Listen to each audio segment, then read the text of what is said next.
आप सब बच्चों को एक सूचना बताया जा रहा है।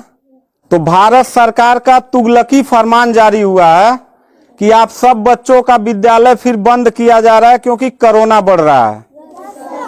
शांत रहिए कि आपका विद्यालय आज से 31 मार्च तक विद्यालय बंद रहेगा, ठीक है।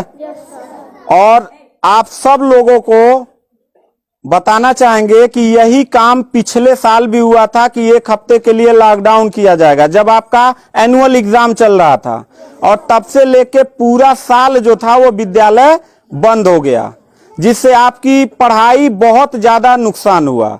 और इस साल जब विद्यालय खुला, आपने किताब कॉपी अपना सारा व्यवस्था कर लिया, तब हमारे तुगलकी फरमान जो हमारे सरकार हैं वो अब आदेश कर दिए कि अब फिर जो है कि ये विद्यालय फिर बंद होगा। माननीय योगी आदित्यनाथ महाराज जी, मैं आपसे पूछना चाहता हूं कि आप बच्चों के भविष्य के साथ और जो प्राइवेट अध्यापक विद्यालय में पढ़ा के अपनी रोजी रोटी कमा खा रहे हैं, उनके पेट पे लात क्यों मार रहे हैं? इन बच्चों के भविष्य के साथ खिलवाड़ क्यों कर रहे हैं? ठीक है, कोरोना अगर बढ़ रहा है, विद्यालय बंद था, पूरे साल में किसी एक अध्यापक ने, किसी एक प्रबंधक ने कभी भी विद्यालय खोलने के लिए कोई धरना प्रदर्शन नहीं किया और हम लोगों ने पूरा सपोर्ट किया। लेकिन बीच में अगर कोरोना फैल रहा है तो मैं आपसे पूछना चाहूंगा कि जब गोरखपुर महोत्सव आप करा रहे थे तब कोरोना फैल नहीं रहा था।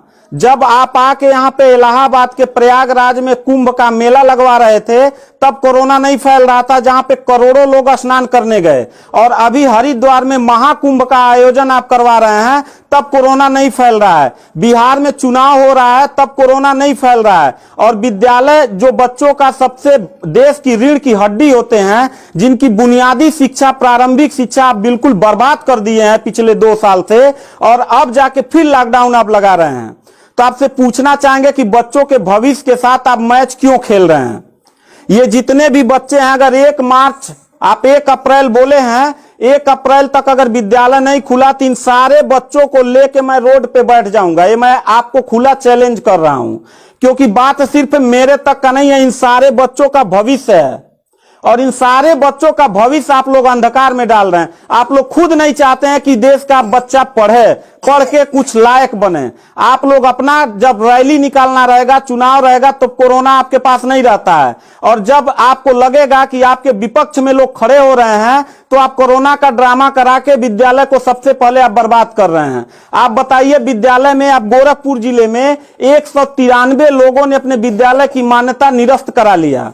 जानते हैं क्यों? महंत योगी आदित्यनाथ जी, क्योंकि वो लीज पे चलाते थे और उनका भाड़ा हुआ करता था 40,000 45,000 रुपया मंथली हुआ करता था। वो भाड़ा न चुकाने के वजह से, चूंकि मालिक को भाड़ा चाहिए, उन लोगों ने अपनी मान्यता निरस्त करा दिया। और सरकारी जो स्कूल है उनकी हालत तो पहले से मतलब खस्ता हो चुकी है। तो ऐसे कंडीशन में गार्जियन करे तो क्या करे, और हम अध्यापक करे तो क्या करें? ये जितने भी 16-17 स्टाफ हैं, इन सब लोगों की रोजी रोटी चलती है इन बच्चों के और इस विद्यालय के संस्था से। आप लोग हमारे पेट पे प्रहार कर रहे हैं, हम लोगों के व्यवसाय से प्रहार कर रहे हैं।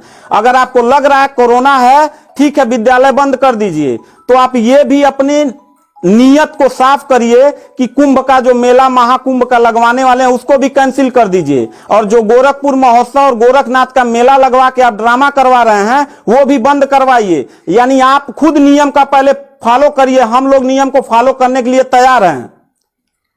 अगर लास्ट में जाते जाते यही कहेंगे, इन बच्चों को, चेहरों को देखिए, इनके माता पिता ने सारे बच्चों का, किनका मोबाइल बज रहा है, साइलेंट कर लीजिएगा सर।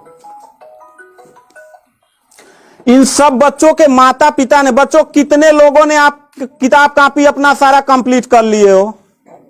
पता है, एक एक बच्चों की किताब कॉपी 2-2 हजार रुपए की आती है। आप फिर लॉकडाउन लगा दिए, इनकी पूरी पढ़ाई बर्बाद हो गई। अब यानी आपने 1 हफ्ते का लगाया है, आपकी नीयत पे तो मुझे 100% विश्वास है ही नहीं है कि आप करोगे क्या। आप पूरे साल पढ़ाई बर्बाद करोगे। हाथ नीचे करिए। अब ये बच्चे करेंगे क्या? किताब लेकिन इनके गार्जियन करेंगे क्या? हम लोगों ने पूरा कोऑपरेट किया सरकार को। जितना दिन लॉकडाउन लगा था उतना दिन का मैंने पूरे सभी विद्यालय के लोगों ने शुल्क माफ कर दिया, क्योंकि गार्जियन के ऊपर कोई लोड न पड़े। हम लोगों ने टीचरों को पेमेंट नहीं किया, क्योंकि हम लोगों ने जब फीस नहीं लिया तो पेमेंट कहां से करें। हम लोगों ने पूरा सरकार का साथ दिया, जितना हो सकता था सब लोगों ने साथ दिया। लेकिन अब इतनी कंडीशन होने के बाद, विद्यालय खुलने के बाद आप लोग विद्यालय बंद कर रहे हैं, ये बहुत ही गलत कर रहे हैं। और आपका पॉलिटिकल जो फंडामेंटल जिस पे आप चल रहे हैं, कि जिन नियतों पे आपका बर्बाद होने वाला है, मैं लिख के आपको दे दूंगा कि अगर फिर से 1 अप्रैल के बाद, ठीक है, अगर 1 हफ्ते के रोकने के बाद कोरोना भाग जाता तो मतलब 1 हफ्ता आप बंद कर लीजिए, बिल्कुल हम लोग 1 हफ्ता नहीं पढ़ाई कराएंगे। लेकिन अगर फिर साल भर का ड्रामा आपने किया तो निश्चित तौर पे याद रखिएगा कि तानाशाही उतना ही अच्छा लगता है जितना तानाशाह के अंत होने का समय ज्यादा दूर हो, और आपका समय बिल्कुल नजदीक आ गया है। तो मैं उम्मीद करता हूं कि आप ये काम बिल्कुल मत करिएगा। 1 अप्रैल के बाद अगर विद्यालय फिर से आप बढ़ाएंगे तो इन सब चेहरों को देख लीजिए, और इनके गार्जियन को लेके, अपने पूरे स्टाफ को लेके, जिले से लेके मैं प्रदेश लेवल तक धरने पे बैठूंगा, इस बात को याद रखिएगा। क्योंकि सवाल यहां सिर्फ मेरे रोजगार का नहीं है, मेरे जितने सहपाठी और जितने मेरे कर्मचारी लोग हैं और इन बच्चों के पढ़ाई का भविष्य का सवाल है। तो मैं इन बच्चों को लेकर धरने पे बैठ जाऊंगा, और जरूरत पड़ा तो असंवैधानिक भी हो जाऊंगा। इसी के साथ मैं सरकार से रिक्वेस्ट करूंगा कि अगर 1 हफ्ता में बंद करने से कोरोना भाग जाता है तो हम सब लोग आपके साथ हैं। अगर नहीं भागता है तो 1 अप्रैल से छोड़ दीजिए। हम लोगों को कोरोना होगा, मरेंगे, क्या करेंगे वो हम लोगों की रिस्पांसिबिलिटी है। आपको इतना चिंता करने की जरूरत नहीं है, क्योंकि कोरोना में लॉकडाउन लगाने के बाद खाना हम ही लोग पहुंचाएंगे, लोगों के आने जाने की व्यवस्था हम ही लोग करेंगे, उनके दवा दारू की व्यवस्था हम ही लोग करेंगे। आप सिर्फ ड्रामा करेंगे, सिर्फ थरिया पिटवाएंगे और मोमबत्ती जलवाएंगे, इससे ज्यादा तो आपकी कुछ औकात है ही नहीं है। तो मैं उम्मीद करता हूं कि 1 अप्रैल के बाद आप विद्यालय खोल दीजिएगा। इन बच्चों के भविष्य के साथ आप लोग खिलवाड़ मत करिएगा।